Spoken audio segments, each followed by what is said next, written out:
আপনি কি কখনো কোনো প্রজাপতি দেখেছেন? ভালো নিশ্চয়ই লাগে। আসলে প্রজাপতি কার না ভালো লাগে? ছোট হোক বা বড়, প্রজাপতিকে সবার ভালো লাগে। এবারে ভাবুন, এই প্রজাপতির সূত্রপাত কি করে হয়। এই প্রজাপতি শুরু হয় একটা গুটি থেকে, যেখানে সে সুরক্ষিত থাকে। গুটি ভেঙে যখন সে এই সংসারে আসে, তখন একটা কীট রূপে থাকে। কীট যে ভূমির ওপরে চলাচল করে, যে বৃক্ষের পাতার ওপরে সুরক্ষিত থাকে। তারপরে তার মধ্যে আসে আরো একটা পরিবর্তন, তার ডানা গজায়। তখনই সে প্রজাপতি হয়। তখন সে খোলা আকাশে উড়ে বেড়াতে পারে।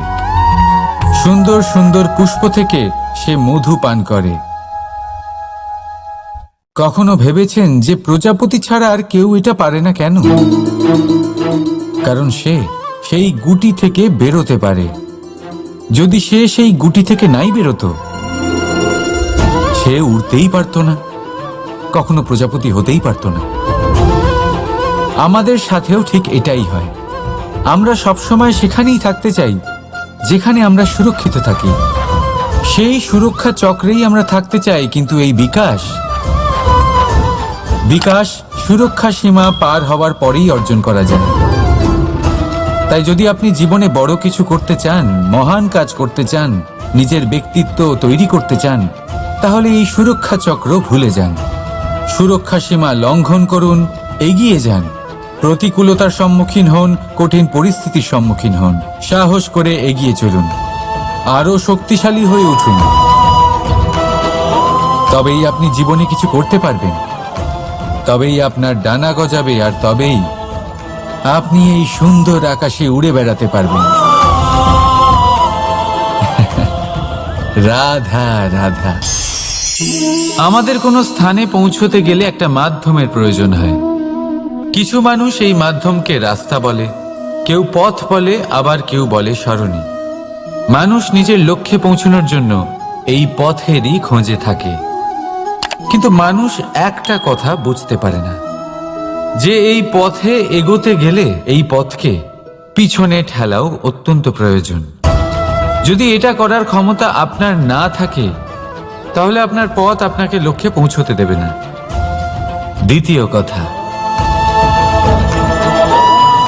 যদি নিরন্তর চেষ্টা আপনি করতে পারেন, যদি সেই ক্ষমতা আপনার মধ্যে থাকে, তাহলে আপনি যখন চাইবেন, যেখানে চাইবেন, নিজের পথ নিজেই বানাতে পারবেন।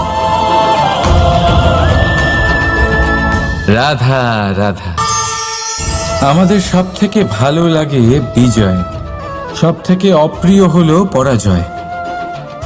কিন্তু আপনাকে একটা কথা বলে দিই, হার নামক কোনো পরিণাম হয়ই না। যাই পরীক্ষা থাকুক না কেন, হয় সেটা জয়তে পরিবর্তিত হয়, নয় সেটা আমাদের কোনো শিক্ষা দিয়ে যায়। তাই কোনো কিছু নতুন শুরু করার আগে কখনো সংকোচ করবেন না। হয় জয় আপনাকে বিজয়ীর মালা পরাবে, নয়তো এই হার আপনাকে অমূল্য কিছু শিখিয়ে যাবে।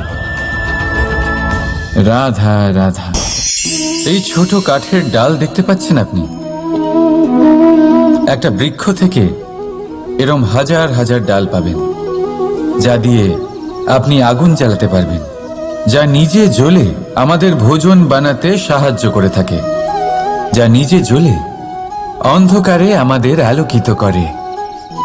যদি এটাই অন্যভাবে দেখা যায়, তাহলে এমনই এক ছোট্ট ডালের টুকরো একটা ছোট্ট ফুলকিতেই নিজের সাথে হাজার হাজার বৃক্ষ জ্বালিয়ে দিতে পারে।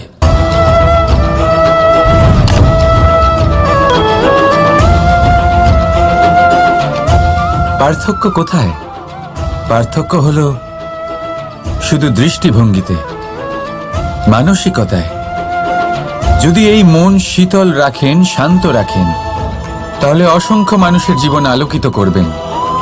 যদি ক্রোধ আর অহংকারের আগুনে জ্বলতে থাকেন, তাহলে শুধুমাত্র বিনাশ করবেন। সিদ্ধান্ত আপনার। রাধা রাধা।